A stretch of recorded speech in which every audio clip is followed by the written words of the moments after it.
Полигон для размещения отходов в Якутске уже не справляется с нагрузками. Напомним, строительство в первой очереди нового полигона по Вилюйскому тракту и его рекультивация вошли в подпрограмму обращения с отходами производства и потребления на территории Якутии.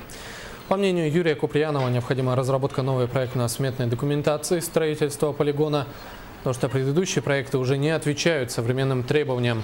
Однако главное, необходимо включить строительство мусороперерабатывающего завода в Якутске в федеральную целевую программу. В ходе встречи во время предварительного голосования от жителей нашего города звучат два предложения. Два очень сильных предложения, которые мы не можем пройти мимо. Это чистая вода, она волнует нас всех горожан, и наш мусороперерабатывающий завод. Тот полигон, который есть на Вилюйском тракте, сегодня сильно устарел.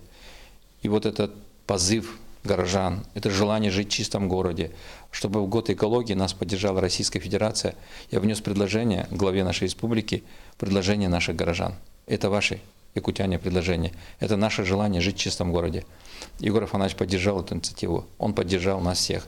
Обратился к министру природных ресурсов Российской Федерации для того, чтобы вот наш позыв, наши предложения были включены в год экологии в федеральную программу, чтобы мы получили федеральные деньги, чтобы Якутск был чистым городом и чтобы у нас был мусороперерабатывающий завод. Я думаю, инициатива жителей столицы, своего большого, любимого северного города будет обязательно поддержана федеральным правительством.